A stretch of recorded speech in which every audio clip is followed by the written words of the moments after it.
For 47 blood-soaked years, the galaxy had watched two unstoppable forces tear each other apart. The Korathian Empire and Vexlon coalition had already incinerated 23 star systems, turning entire planets into graveyards floating in space. 14 billion souls had perished in the last year alone. Military strategists from every corner of the galaxy agreed. This apocalyptic war would rage for at least another generation, possibly destroying half the known universe before either side could claim victory. Then a small delegation from Eartha species, barely worthy of galactic attention, requested permission to attend the latest round of failed peace talks. The other delegates almost refused. Humans were primitive newcomers who had only achieved faster-than-light travel 3 decades ago. Their tiny fleets were laughably outdated, their weapons conventional, their population insignificant. Before we jump back in, tell us where you're tuning in from, and if this story touches you, make sure you're subscribed, because tomorrow I've saved something extra special for you. But exactly 3 hours and 17 minutes after Colonel Sarah Martinez spoke her first words at that conference table, the most devastating war in galactic history was over. Not negotiated, not mediated. Over. What happened in those 3 hours would force every military academy in the galaxy to burn their textbooks and start over. The War Council chamber aboard the neutral station, Meridian Base, floated in the contested zone between two dying empires. For nearly 5 decades, the Korathian Empire and the Vexlon coalition had been locked in a brutal conflict that had already consumed 23 star systems and turned entire planets into radioactive wastelands. What had started as a border dispute over mining rights had escalated into total war, with both sides employing increasingly desperate tactics. Admiral Zextar of the Korathian Empire sat across from General Phylos of the Vexlon coalition, their hatred for each other barely contained by the diplomatic protocols of the neutral zone. Between them sat representatives from 17 different species, all trying to mediate a conflict that had spiraled far beyond anyone's control. The Korathians were a proud warrior race, standing nearly 8 feet tall with chitinous armor that had evolved naturally over millions of years. Their empire had dominated this sector for over 2 millennia through superior military discipline and advanced energy weapons technology. The Vexlons, meanwhile, were a collective consciousness of cybernetically enhanced beings who fought with perfect coordination and battlefield tactics that bordered on PRECOGNITIVE. At the far end of the massive conference table sat a small group that most of the other delegates barely noticed. 3 humans in simple gray uniforms representing a species that had only achieved faster-than-light travel 30 years ago. Earth had requested observer status at the peace talks, claiming their trade routes were being disrupted by the ongoing conflict. Colonel Sarah Martinez, a 45-year-old career military officer with steel gray eyes and prematurely white hair, sat quietly taking notes. To her left was Dr. James Chun, a civilian xenobiologist who had spent the last decade studying alien warfare patterns. To her right sat Captain Mike Torres, a decorated veteran whose weathered face bore the scars of conflicts most species in the galaxy had never heard of. The other delegates regarded the humans with a mixture of curiosity and dismissive tolerance. Earth's military was considered primitive by galactic standards. Their ships were small, their weapons conventional, and their total population was insignificant compared to the trillions who lived under Korathian or Vexlon rule. The situation has become untenable, announced Ambassador Velith of the Centauri Mediation Council, her crystalline features reflecting the holographic displays showing casualty reports. In the past year alone, 14 billion sentients have died. Both fleets are now roughly equal in strength. Both homeworlds are fortified beyond assault capability. This war will continue for another generation unless we find a solution. Admiral. Zextar's mandibles clicked in frustration.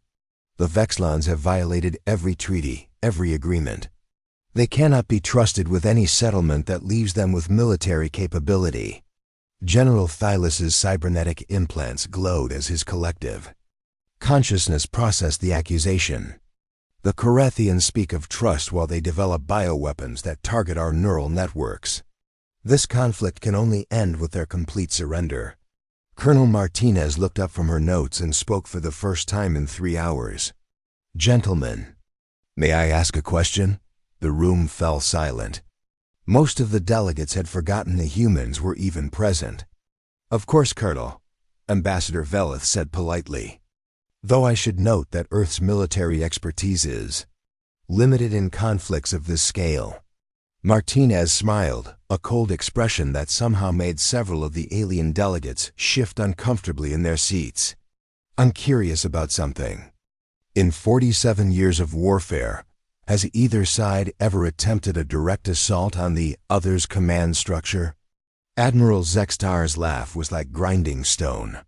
"Human, you clearly don't understand the realities of interstellar warfare.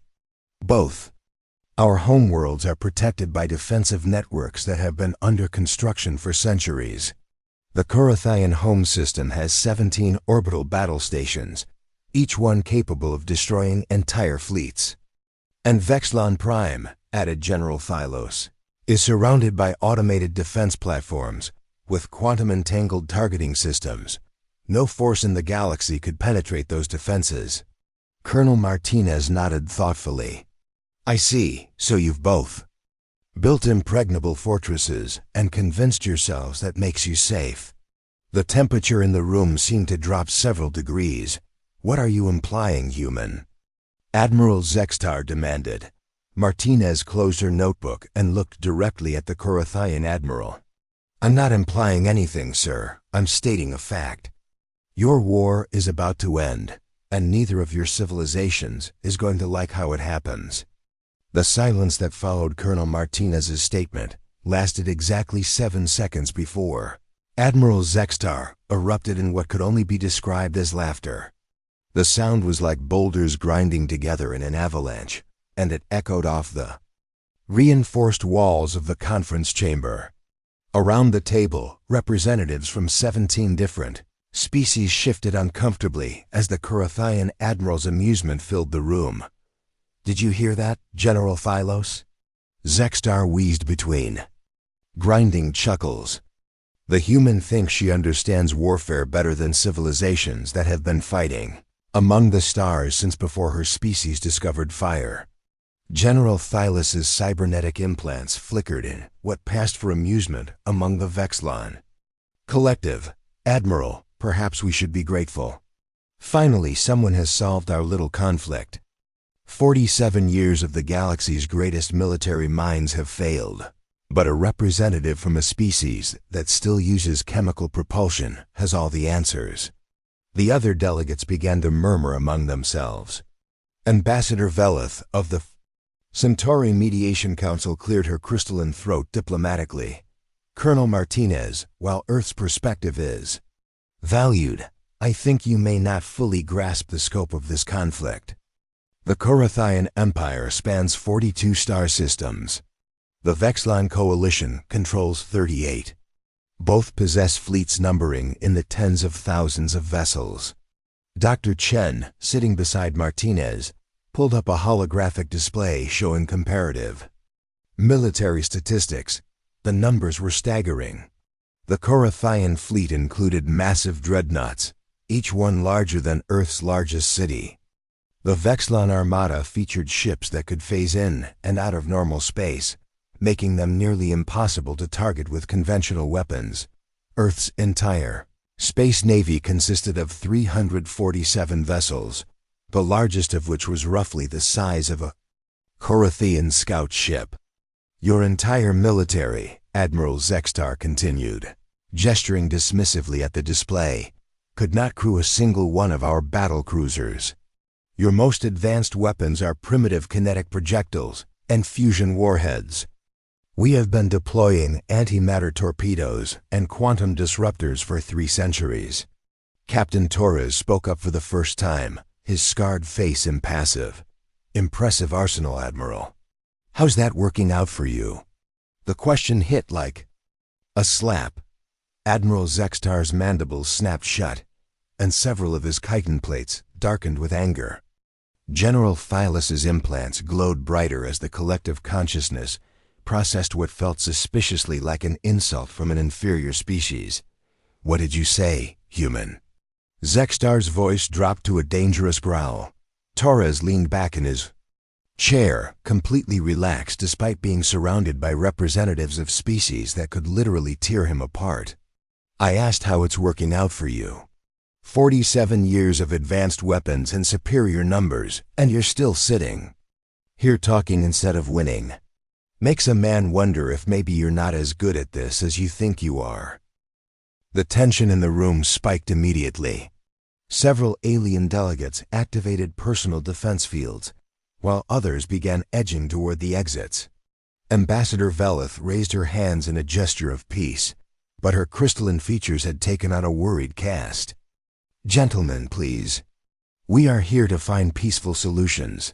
"Peaceful solutions," General Thylos interrupted, his collective voice carrying an electronic harmony that somehow managed to sound condescending, "require participants who understand the realities of the situation.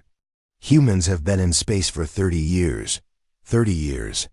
My species was building interstellar warships when yours was still painting on cave walls." Colonel Martinez had been quiet throughout the exchange, taking notes and occasionally checking the small device that looked like nothing more than a standard military communicator. Now she looked up, and there was something in her gray eyes that made even the massive Admiral Zextar pause. "General, you're absolutely right," she said calmly. "Humanity is very new to interstellar warfare. We've only been fighting among the stars for 3 decades. She paused, her fingers drumming once on the table. "Of course, we've been fighting each other on our homeworld for roughly 10,000 years. But I suppose that experience doesn't count for much out here." Dr. Chun pulled up another holographic display, this one showing Earth's history. Images flashed by. Ancient battles, medieval sieges, world wars that consumed entire continents. The alien delegates watched with growing unease as the presentation showed the incredible rate of technological advancement during periods of intense conflict.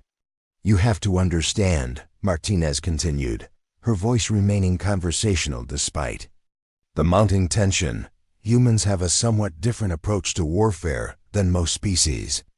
Most civilizations develop their military technology over thousands of years, gradually improving their capabilities through steady research and occasional small conflicts." She gestured to the historical display. "We compressed that entire process into about 2 centuries. We went from throwing rocks at each other to splitting atoms in the span of a few human generations. From riding horses into battle to dropping nuclear weapons from aircraft in 60 years. Preparing and narrating this story took us a lot of time, so if you are enjoying it, subscribe to our channel. It means a lot to us. Now back to the story." Admiral Zextar shifted uncomfortably. "What does your primitive history have to do with modern interstellar conflict?" Martinez smiled again, and this time Captain Torres and Dr. Chun smiled with her. The expression on all 3 human faces was identical, cold, calculating, and somehow predatory. "Because, Admiral, when Earth finally achieved faster-than-light travel 30 years ago, we didn't stop developing military technology. We just started thinking bigger." The human colonel reached into her briefcase and withdrew a small metallic sphere, no larger than a baseball. She placed it gently on the conference table, where it sat innocuously among the complex alien technology and diplomatic papers. "This," she said quietly, "is why your war is about to end." General Thylus's sensors immediately focused on the object, his collective consciousness analyzing its composition and energy signature. What he found made his cybernetic implants flicker with alarm. "That's impossible," he whispered. "Our sensors show massive gravitational distortions around that object, but it's too small to generate that kind of field naturally. Dr. Chun nodded approvingly. Very good, General. Your equipment is more sensitive than we expected. That little sphere contains about 2 pounds of compressed matter. Under normal circumstances, those 2 pounds would weigh approximately 4 million tons. The conference chamber erupted in chaos. Alien delegates scrambled away from the table. Emergency alarms began sounding, and Ambassador Veleth's crystalline form actually began to crack from stress fractures. Compressed matter weaponry is theoretical. Admiral Zextar roared, but he was backing away from the table just like everyone else. No species has ever successfully stabilized matter compression on that scale. Colonel Martinez remained seated, her hands folded calmly in front of the small sphere. Admiral, you keep using that word impossible. I don't think it means what you think it means. She looked around the room at the panicking delegates, her expression remaining perfectly serene. Now, gentlemen, shall we discuss how your war is going to end, or would you prefer to keep telling me about things my species supposedly can't do? The emergency alarms continued wailing throughout Meridian Base as alien delegates scrambled to evacuate the conference chamber. Ambassador Veleth's crystalline form had developed stress fractures that spread like spider webs across her torso, while Admiral Zextar's chitinous plates had darkened to an almost black color, a cooler, Korathian stress response that hadn't been documented. In over a century, Colonel Martinez remained seated at the conference table, her hands still folded calmly beside the small metallic sphere that was causing mass panic among some of the galaxy's most experienced military leaders. Dr. Chun had pulled up additional holographic displays, showing the device's technical specifications, while Captain Torres watched the chaos with the detached amusement of a man who had seen far worse things than panicking aliens. Colonel Martinez, Ambassador Veleth managed to say through her stress-damaged vocal crystals, "You must understand that bringing weapons of mass destruction to a peace conference violates every treaty in galactic law. This device could destabilize the station's structure, possibly killing everyone aboard." Martinez finally stood, picking up the sphere and tossing it casually from hand to hand like a baseball. The gesture sent fresh waves of terror through the assembled delegates, several of whom dove behind overturned furniture. "Ambassador, this isn't a weapon," she said conversationally. "It's a paperweight. Dr. Chun uses it to hold down important documents during hyperspace jumps. The artificial gravity fields on our ships can get a bit unstable." General Thylus's collective consciousness processed this information with growing horror. "Paperweight? You're telling us that humanity casually uses compressed matter technology for office supplies?" "Well, not all office supplies," Dr. Chun interjected helpfully. "Just the ones that need to stay put during combat maneuvers. We save the really exotic matter for actual weapons." Admiral Zextar had stopped backing away and was now staring at the three humans with an expression that mixed fear, rage, and dawning comprehension. "This is impossible. Matter compression on that scale requires energy expenditures equivalent to the entire output of a star. No civilization has that kind of power generation capability." Captain Torres snorted. "Admiral, you keep saying things are impossible, but you're looking right at the proof that you're wrong. Maybe the problem isn't what's possible. Maybe the problem is what you think you know about human capabilities." The Korathian admiral's mandibles clicked rapidly, a sign of extreme agitation among his species. "You arrogant primitives. Do you think one exotic technology makes you superior to empires that have ruled space for millennia? The Korathian fleet has weapons that can crack planets in half. And yet," Martinez said quietly, still tossing the sphere, "you haven't won your war." The words hung in the air like a physical challenge. Admiral Zextar's entire body went rigid, his chitinous plates shifting to a deep crimson color that indicated rage beyond measure. In Korathian culture, questioning a warrior's effectiveness was the most grave insult possible, equivalent to questioning their right to exist. "How dare you?" he whispered, his voice carrying a subsonic growl that made the metal walls of the conference chamber vibrate. How dare a member of an infant species question the military prowess of the Korathian Empire? General Thylus's cybernetic implants flared brighter as his collective consciousness focused entirely on the human kernel. Admiral Zextar is correct. Human, your species has no comprehension of true warfare. You have fought small conflicts on a single world. We have waged war across the galaxy. Colonel Martinez set the compressed matter sphere back on the table with a soft click that somehow seemed louder than all the alarms combined. When she looked up, her gray eyes held something that made even the battle-hardened alien commanders step back. General, Admiral, let me explain something to you about human warfare, she said, her voice dropping to a tone that carried absolute authority. When we fight, we don't fight to win battles. We don't fight to win campaigns, we fight to end wars. She gestured to the holographic displays showing the ongoing galactic conflict. For 47 years you've been playing at war, moving fleets around like pieces on a game board, fighting for tactical advantages, worrying about casualties and public opinion, and maintaining your supply lines. Captain Torres stood up beside her, his scarred face grim. You've been fighting like civilizations. We fight like humans. Admiral Zextar Eslaf was harsh and bitter. And what does that mean, human? What makes your primitive species so special? Martinez walked around the conference table until she was standing directly in front of the massive Korathian admiral. Despite being less than half his size, she somehow seemed to tower over him. It means, Admiral, that when humans go to war, we don't stop until our enemies can't fight back. We don't negotiate halfway through. We don't take prisoners to bargain with later. We don't worry about what's fair or proportional or traditionally acceptable. We identify the problem and then we solve it permanently. She turned to address the entire room, her voice carrying clearly despite the continuing alarms. You want to know why your war is about to end? Because Earth has been watching this conflict for 30 years, studying both your civilizations, learning your weaknesses, and preparing the ultimate solution.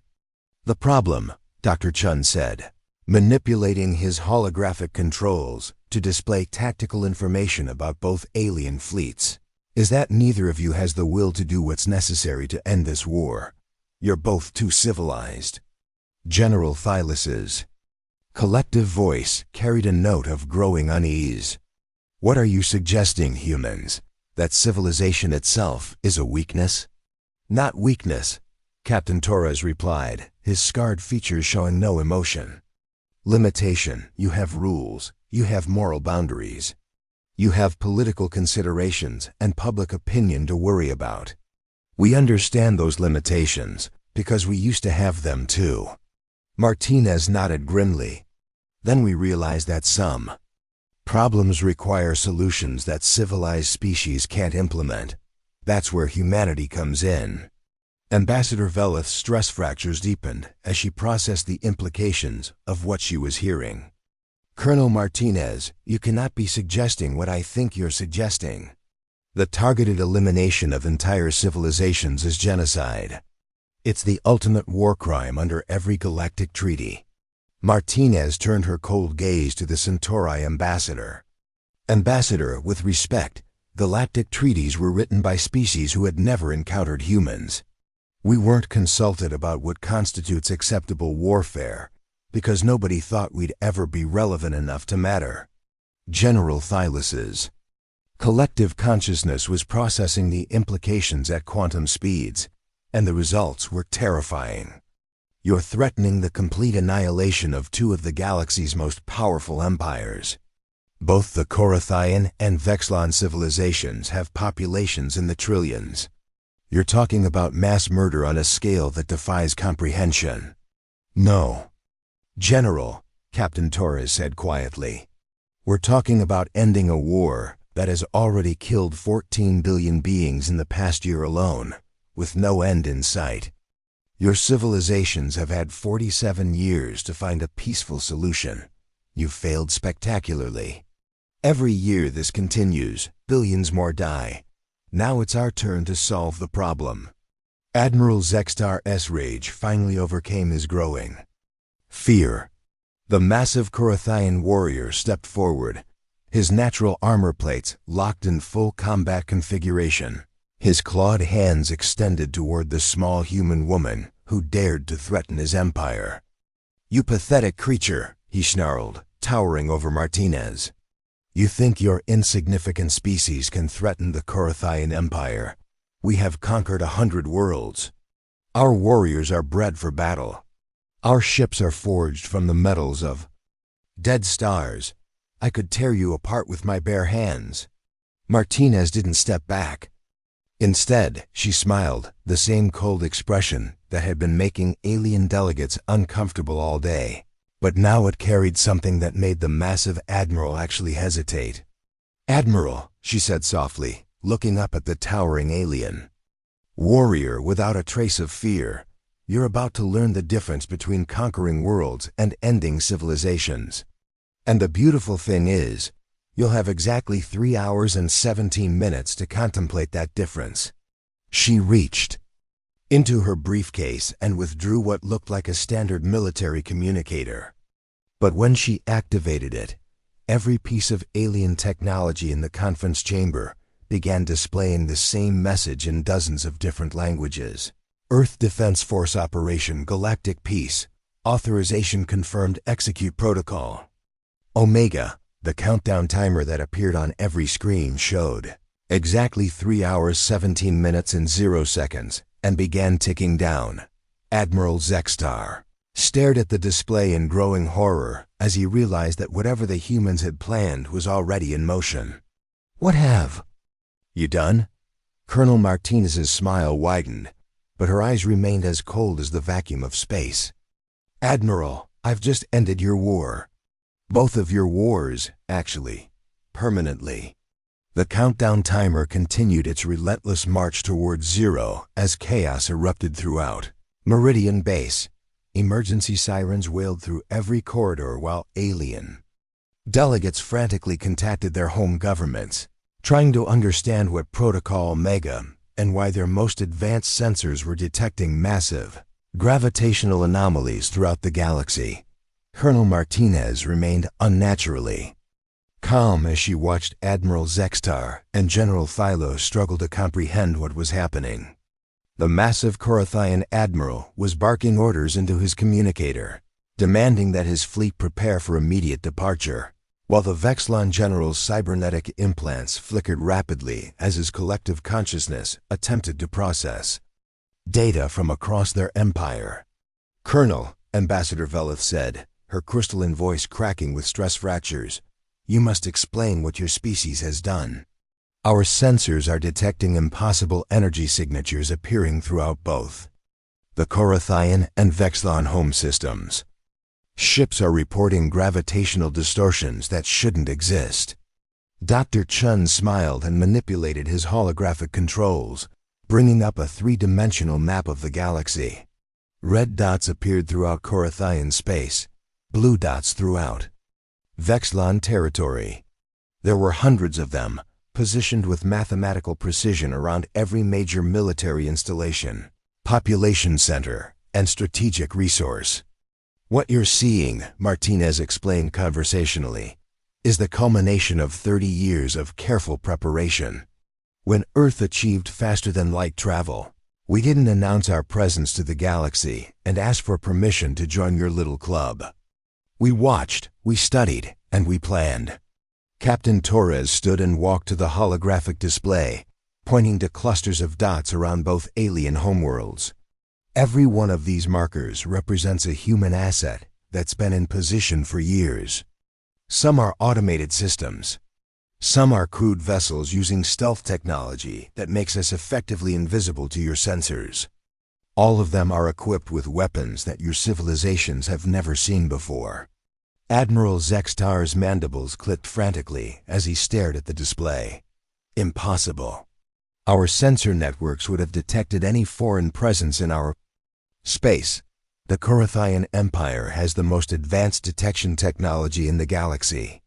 Admiral, Dr. Chun said with barely concealed amusement, your sensor technology is based on detecting energy signatures, gravitational distortions, and electromagnetic emissions.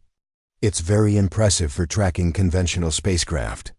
He manipulated the display to show technical specifications that made several alien delegates gasp in horror. Human ships don't operate on conventional principles. We solved the energy problem by tapping directly into quantum vacuum fluctuations.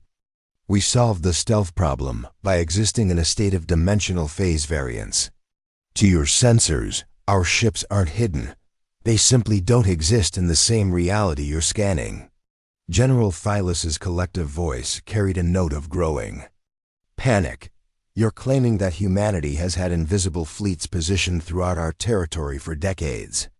That's not possible. No species has that level of technological sophistication. Martinez laughed, and the sound somehow managed to be more chilling than any threat. General, you still don't understand what you're dealing with. Humanity didn't develop advanced technology through thousands of years of gradual progress like your civilizations did. We compressed millennia of advancement into decades through a process your species have never experienced. She gestured to Captain Torres, whose scarred face bore witness to conflicts most aliens couldn't imagine. Total war. Not the political chess game you've been playing for 47 years, but genuine survival-level conflict where entire populations are mobilized and every resource is devoted to military advancement.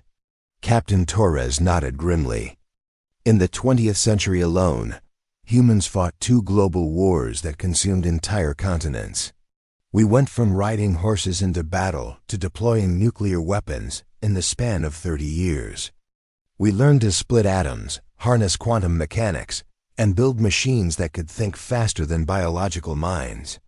Dr. Chun pulled up historical data showing Earth's technological progression. When we achieved spaceflight, we didn't stop innovating, we accelerated. Every human scientist, every engineer, every military strategist was focused on a single question: how do we ensure our species never faces extinction? The holographic display shifted to show Earth's hidden military infrastructure. Massive construction facilities built inside asteroids, research stations positioned in the empty space between galaxies, automated factories that had been producing weapons and ships for 3 decades without any alien civilization detecting them.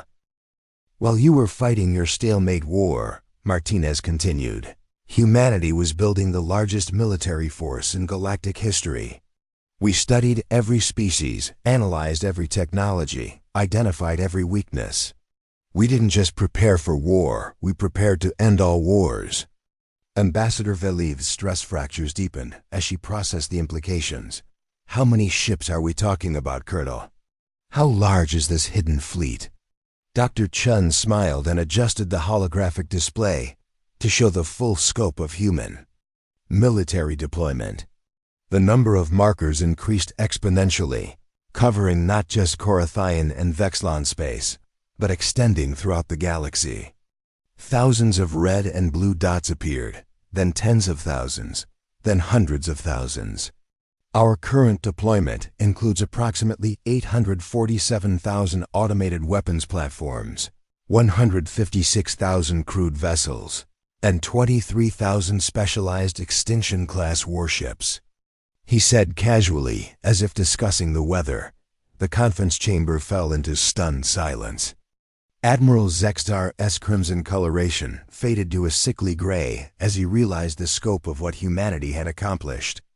General Thylus's cybernetic implants flickered and went dark as his collective consciousness overloaded trying to process the data. That's impossible, the Korathian admiral whispered. No species could construct a fleet that large without being detected.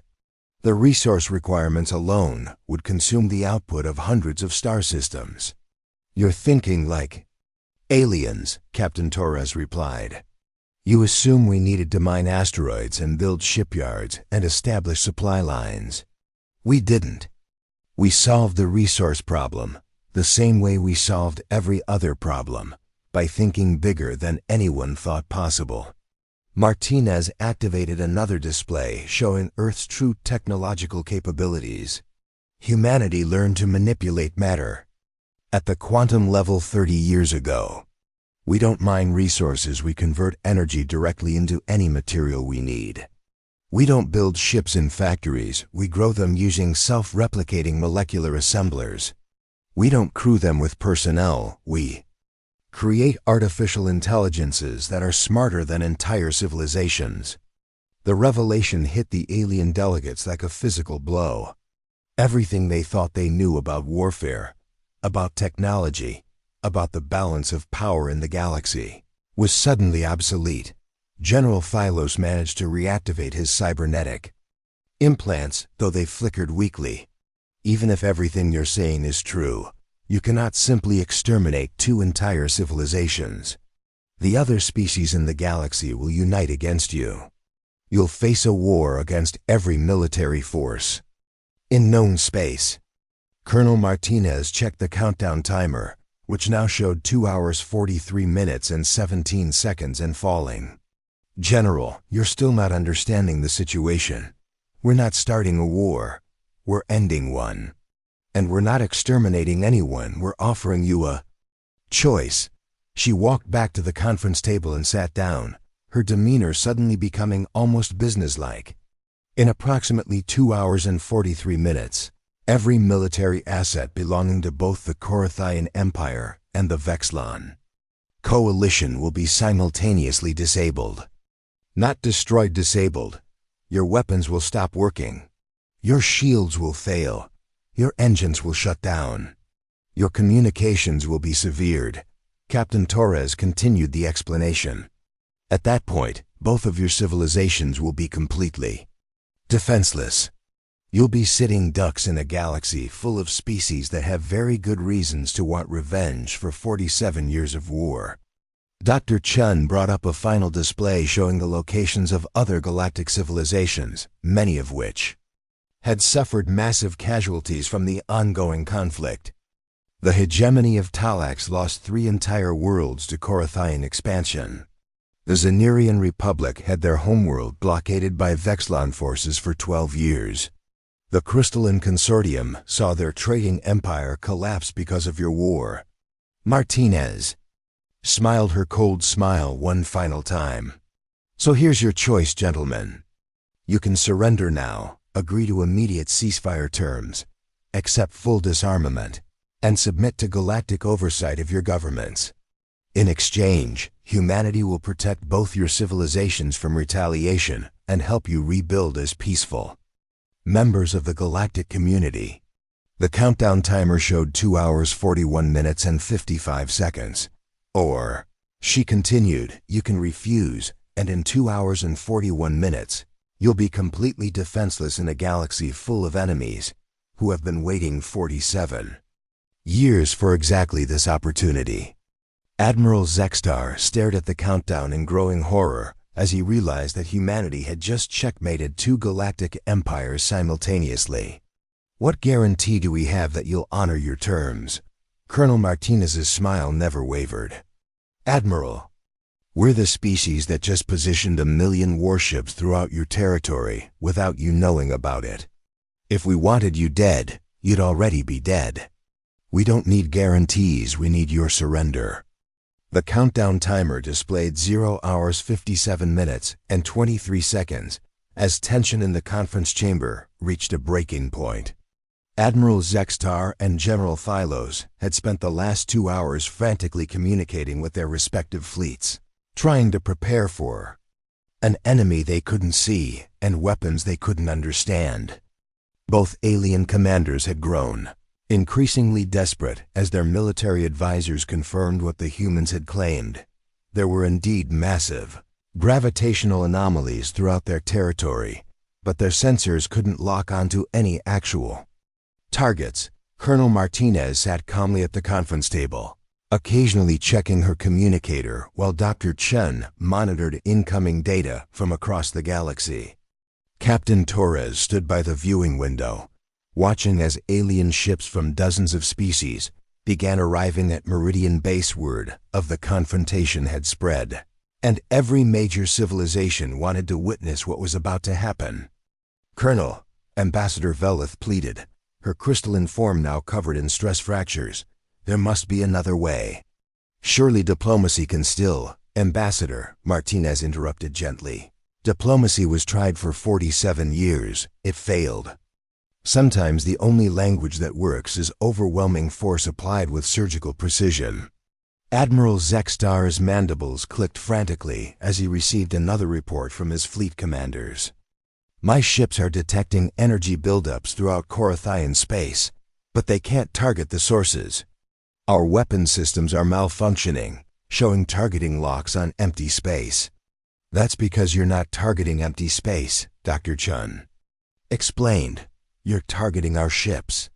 Your weapons can detect them at the moment of firing, but by then, it's far too late to matter." The countdown reached 30 seconds, the moment of truth, General. Thylus's cybernetic implants blazed as his collective consciousness made a final desperate attempt to find a solution. "Wait. What if we agree to a partial ceasefire? A gradual reduction in hostilities over the next decade?" Captain Torres laughed bitterly. "General, you've had 5 decades to try gradual solutions. The time for half measures ended when this war killed its first billion innocents." Colonel Martinez stood and walked to the center of the room as the countdown entered its final minutes.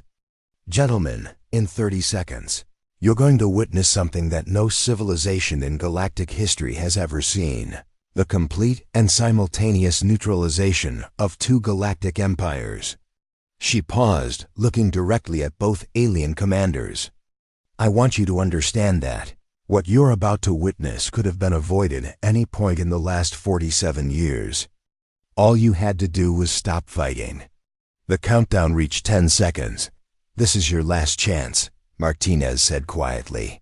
"Surrender now, and your civilization survive under our protection.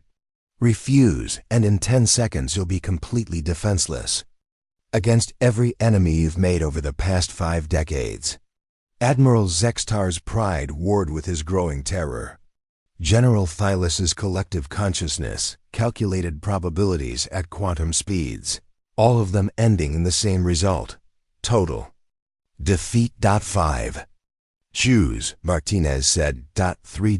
Both alien commanders remained silent, their pride preventing them from surrendering to a species they still couldn't accept as superior. 1. Colonel Martinez smiled sadly. "So be it." 0. For exactly 3.7 seconds. Nothing visible happened in the conference chamber. Then every piece of alien technology began displaying the same message simultaneously. Total fleet neutralization, complete all Korathian and Vexlon military assets. Disabled galactic war. Terminated. Admiral Zextar stared at his communicator in horror as reports flooded in from across the Korathian Empire. Every ship in their massive fleet, thousands of vessels ranging from scout ships to planet-killing dreadnoughts, had simply stopped working. Weapon systems went offline. Shield generators powered down. Engine cores shut down safely but completely. General Thylus's cybernetic implants flickered as similar reports came in from Vexlon space. Their perfect collective coordination was useless when they had nothing left to coordinate. In less than 4 seconds, 2 of the galaxy's most powerful military forces had been reduced to helpless metal hulks floating in space. "Impossible," Admiral Zextar whispered. "Simultaneous system failure across thousands of star systems. The timing required. The precision."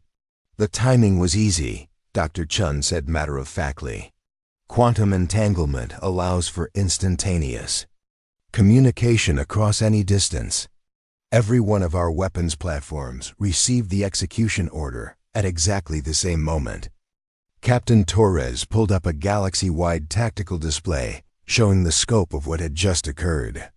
Green dots mark the positions of human assets throughout both empires, nearly 1 million weapons platforms that had activated simultaneously, sending precisely calibrated electromagnetic pulses that disabled every piece of military technology within range without harming civilian systems. How? General Thylos managed to ask through his malfunctioning implants. 30 years of careful study, Martinez replied. We analyzed every ship design, every weapon system, every piece of technology both your civilizations have ever built. We identified the common vulnerabilities and designed targeted countermeasures. Your ships aren't broken, they're just temporarily incompatible with local. Space Team Ambassador Velith's stress fractures had spread across her entire body, but her voice carried a note of awe. You've done it. You've actually ended the war. Both fleets are completely disabled, but no one is dead. The casualties from this operation are 0. Colonel Martinez nodded. That was always the plan, Ambassador. Humanity doesn't wage war to kill people, we wage war to solve problems. The problem was that 2 civilizations couldn't stop fighting. Now they can't fight even if they want to. She turned to address the stunned alien commanders. Admiral Zextar, General Thylos, your empires still exist. Your populations are unharmed. Your civilian infrastructure is intact. But your ability to wage war has been permanently removed. Admiral Zextar slumped in his chair, the fight finally gone out of him. What happens now? Now, Martinez said, you have a choice to make about what kind of civilizations you want to be. You can accept our terms: complete disarmament, supervised government transitions, and integration into a peaceful galactic community under human protection. Or you can refuse and face the consequences of 47 years' worth of enemies, who now know you're completely defenseless. Captain Torres brought up another display showing the positions of other galactic civilizations, many of which were already mobilizing fleets toward Korathian and Vexlon space. The hegemony of Talax is 6 hours away from your homeworld, Admiral. The Xenerian Republic has been preparing invasion fleets for 3 years. Without your military, how long do you think your empires will survive? General Thylos's collective consciousness finally reached the only logical conclusion. We surrender. Both civilizations surrender unconditionally to human authority. Colonel Martinez smiled for the first time since the crisis began. The expression actually seemed warm. Excellent choice, gentlemen. Welcome to the post-war Galaxy. 3 months after the surrender at Meridian Base, the galaxy was unrecognizable. Admiral Zextar, now serving as Minister of Reconstruction, stood in the same conference chamber where his empire had fallen. His once crimson armor plates had faded to natural brown, and his mandibles no longer clicked with aggression. Beside him, General Thylos worked as Director of Collective Integration. His cybernetic implants were programmed for coordinating relief efforts rather than military campaigns. 0 military deaths during the neutralization, Dr. Chun announced to the assembled representatives. 0 civilian casualties from the transition. For the first time in 47 years, 0 war-related deaths across 3 galactic sectors. Colonel Martinez, now Admiral and humanity's first Galactic Peace Commissioner, reviewed transformation data with satisfaction. Both former empires have exceeded reconstruction quotas. Korathian shipyards that once built weapons now produce medical supplies. Vexlon collective networks that coordinated battles now manage refugee resettlement. Captain Torres, promoted to general, brought up a galactic map showing the new reality. Where once there had been contested zones and battle lines, now there were trade routes and cooperative development projects.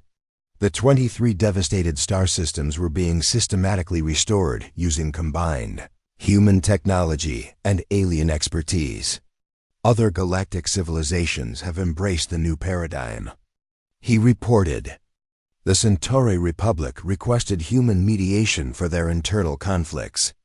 The hegemony of Talax's once joint military academies. Even the isolationist Crystalline Consortium opened their borders for the first time in centuries. Ambassador Velith, her stress fractures healed, served as director of the Galactic Diplomatic Corps. What humanity accomplished in 3 hours gave us something we thought impossible: hope for permanent peace. The threat of human intervention has made warfare obsolete. Admiral Zextar spoke quietly. Your species could have destroyed us. The million hidden warships, the quantum manipulation, you could have annihilated both civilizations in seconds.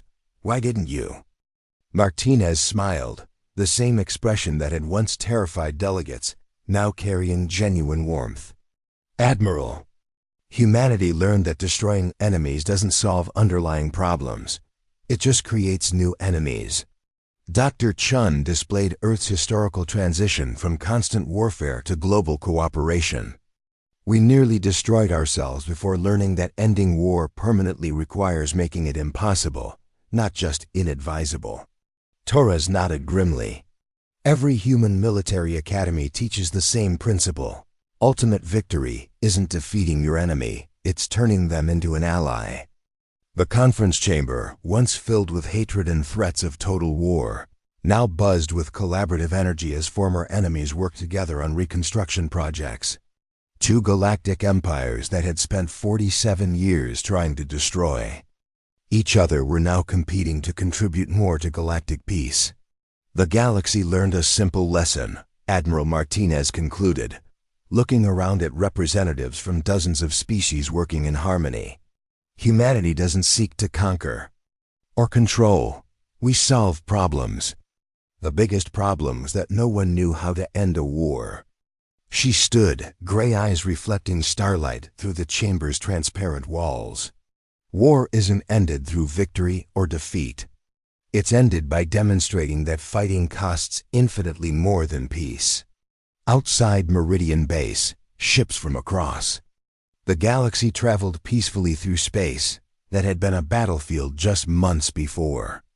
The age of galactic warfare was over, ended not by conquest or negotiation, but by a species that understood the difference between winning battles and solving problems. The war that lasted 47 years had ended in 3 hours and 17 minutes. The peace that followed would last far longer than the conflict that preceded it. Up next, you've got 2 more standout stories right on your screen. If this one hit the mark, you won't want to pass these up. Just click and check them out. And don't forget to subscribe and turn on the notification bell so you don't miss any upload from us.